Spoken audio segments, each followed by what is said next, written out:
What's up, everyone, and welcome to this episode of the Auto Detailing Podcast. I think this is episode 440. I think it's either 340 or 440. Let me see if I can look real quick. 440. I thought 300 was sounding a little low.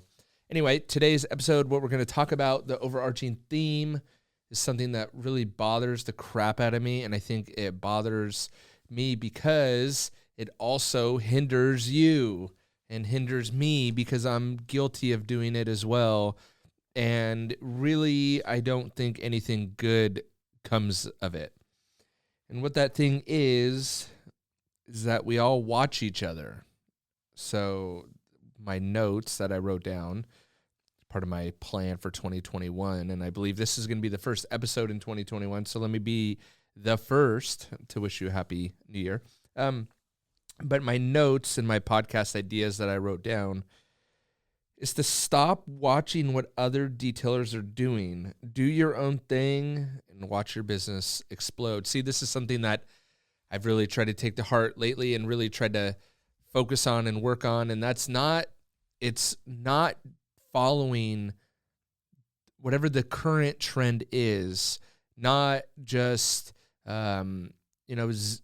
not following other detailers, to be honest, and whether that's in my physical detailing business or that's in my other businesses that I run or my other streams of income that I run. And really, it's been one of my key to successes, but also my greatest, the thing that I have to fight against the most. And so, and I'll give you a great example. A great example is in your physical detailing business. Everyone will blanket a neighborhood with flyers, right? And predominantly all the flyers look exactly the same. If you're mobile, they say, "We come to you," right? If in the pitch is "save time, I'll just come straight to your house," or whatever. The logo is usually always a shadow or a silhouette of a car, right? And why that is so popular is because everyone sees it. Or everyone has a hexagon or a lightning bolt, or it used to be an anchor in their logo. Everyone does that. And if you look through the brands that have the most success in the detailing industry, or the shops that have the most success, or the detailers that have the most success, it's because they've usually done things differently than everyone else. Or at least slightly different, or they have something that they've done that is different. Excuse me. They continue to innovate, and I think that's innovation, right? Is when you do stuff that's much, and I guess I was going to say much different than, or vastly different than other people, but it really doesn't even need to be vastly different. I remember when I started my YouTube channel, or I'll take it back, the podcast, right? So starting the podcast for me in 2014 was something wildly different than any other detailer was doing at the time. So much, in fact, that I was able to get autodetailingpodcast.com, which I think is the most generic name ever, right? But I picked a generic name on purpose for search engine optimization and future just optimization in general, search terms, search keywords, and all that. Now, there had been a handful of other detailers that had tried to, or for a while, done a podcast, but to their, I guess timing is everything, or timing is a big part of things. And at the time, it was the early 2000s that other detailers were doing those, and there really wasn't a distribution network to launch those shows, or at least maybe not to their knowledge, and so they released them on their own websites, which really didn't get much traction, and then they just kind of fizzled out and stopped doing it until 9 years later when podcasting really got bigger, and then even then they didn't pick up their podcasts, which was shocking to me a lot of times, and so many, many years have passed, and now we have, I don't even know, a handful of detailing podcasts, or maybe a dozen, or I don't know, because I don't look and I don't listen to them. Not because they're not great shows. I'm sure they're great shows. In fact, I was slightly embarrassed because I slightly felt out of touch with a show that I'd done recently or was listening to or watching or something. And they were mentioning stuff, and I literally don't watch other people's YouTube channels, or I don't listen to other detailing podcasts. I just don't. Sometimes I will like skim through something to see if it really catches my eye, but I really know that that is a slippery slope.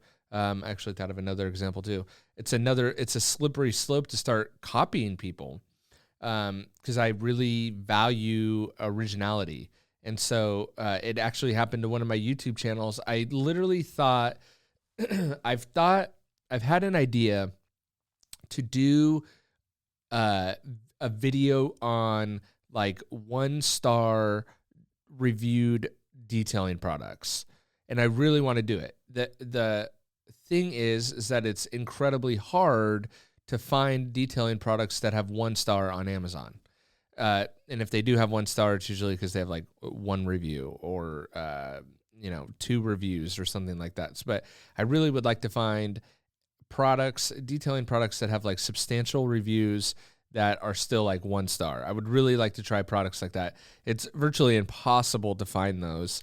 And so as I've been kind of working through that idea, I thought, man, what if I just like picked the most random things on Amazon to clean your car, right? Like regardless of the reviews, I'll just pick like 3 totally random ideas or products or whatever. So I did, and then someone commented like, "Oh, the guy from Car Clean Guru just did this like 2 weeks ago," and I was like, "Crap!" Like I hate the perception of that to the outside, but it really came from a place where I don't watch Car Cleaning Guru, his YouTube channel. I think I've met him in person. I've heard great things about him. I think his channel is great. I never watch it, so I would have no idea that he did that. And as it turns out, we did some of the very similar products. So it does happen from time to time, but for the most part, I try not to do that. Another great example is the turtle wax situation. I think it's so funny to me on my YouTube channel how I'm starting to get more and more crap for being like this turtle wax fanboy sellout. And it's funny because it makes you realize how many people have short-term memory. And because it wasn't that long ago when not only I put out a video bashing turtle wax or super hard shell, but the whole idea behind showcasing turtle wax was an idea that I had based on no one was talking about turtle wax. Literally nobody did any reviews on them. No one talked about them. No one showcased their products. They were the black sheep of the detailing industry. And that is why I chose to do product reviews on turtle wax, because they were the black sheep and no one else was doing reviews. And my thought was not even if their products are good. I kind of had the same thought as everyone else. I wrote them off, thought turtle wax made a bunch of junk products that were cheap. And worthless. That was my thought on turtle wax products. My second thought, as I was trying to differentiate myself in YouTube land, was that, you know what, turtle wax has also been around for a really long time. So I bet they have like really good search credibility. I bet a lot of people, and literally this is my thought process back then, was that I bet, turtle wax is a globally known brand, similar to Meguiar's, but there was a lot of videos on Meguiar's, a ton of videos on Meguiar's. So my thought was you really couldn't, if someone's searching for Meguiar's, it's probably going to be harder to rank higher on the YouTube algorithm or SEO if I showcase a Meguiar's product. And so my thought was, it's going to be harder. This is at a time when I had like 2,000 subscribers on YouTube, 5,000 subscribers on YouTube.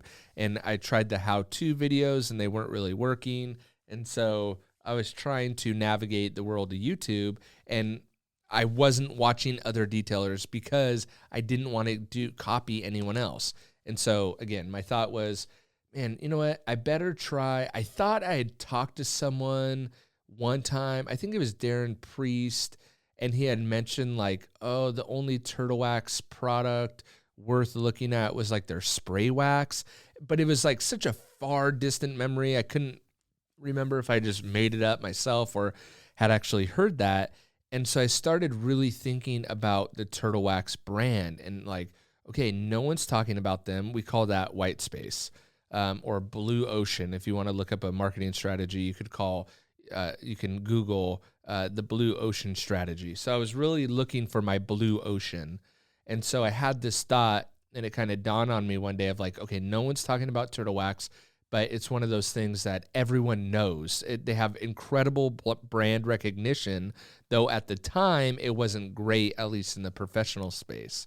But in the consumer space, I think it was still okay. But again, everyone knew about them. Boom. If everyone knows about something, search volume, high. Competition, low. Everyone's written them off.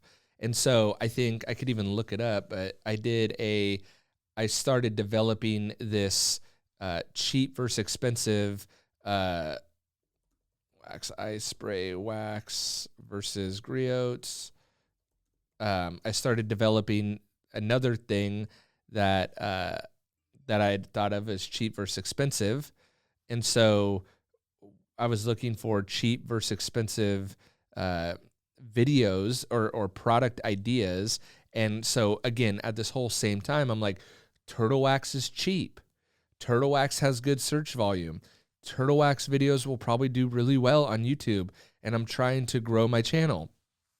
And so I launched a video December 13th, 2018, and it was cheap versus expensive, which I had borrowed actually from the beauty industry. So it's not that you can't copy people's ideas. I'm not trying to say, have total originality or nothing, but cheap versus expensive was not something that was done in the detailing space. And I borrowed it from the beauty industry. And then I brought it into car care because no one else was doing that. And so it also gave me a framework to work from. And so all I had to do was find a cheap product and an expensive product. And so that's what I did. And December 13th, 2018, so you're talking over 2 years ago now. You have to remember back 2 years. I know it's hard for some people to think about that, but no one had a Turtle Wax video out. No one. And so I put out this video, did it really honestly, really brutally honestly, went through it, applied the products, talked about it, really even talked crap on the Turtle Wax product, did an instant cure with it, and I was actually shocked by how well the Turtle Wax did because I think it was 2 or 3 times the price of the griots. And so shine was good, gloss was good. I was actually shocked. And then from that, I was like, I was so surprised. I then started to do, as we all kind of do, a deep dive into the brand. If you've heard your whole life that something sucks and it's horrible and it's not worth it and all that, and then you find out it's not true, it's like a big epiphany and kind of messes with your brain. And so that's what happened. And so as I OCD out, I had to go down this whole rabbit hole of, well, what else is good, right? And there was some flops in there. I'll tell you right now, the Turtle Wax Green Bottle Trim Restoration product is garbage. Garbage, not worth it. But I tried it, and I have a video on it, and I said it was garbage. And so not all their products are winners. I'm just trying to find the winners. And so through that, though, obviously because the videos did well, everyone watches each other, I guess. Other people saw that those videos did well and started doing more and more videos on the Turtle Wax brand. And then, for whatever reason, people get jealous or whatever, and then they start automatically talking crap on the brand, which really just shows their ignorance and inexperience with the brand. And so some people, only want to buy high-end brands and waste their money. It's totally fine. I've proven it time and time again that Geon doesn't have great chemicals. Do they have great bottles? Sure. Do they have great chemical in the bottles? No. Does IGL? No. And so, at least in my opinion, right? And so I have a different framework for what I consider a good product and a not good product. And so anyway, all that to say, if you don't follow, so taking that, because I talked about a product that no one talks about, and I found my blue ocean both within cheap versus expensive products, but also within showcasing a brand that everyone had written off for no reason other than they were just completely ignorant and continue to be completely ignorant, which is really embarrassing, I think, for them, and people don't even notice it. But it helped grow my following, and my channel now is, I don't know, at 75,000. Let's see, what is it at? 75,000 people, I think. Sorry, 64,000.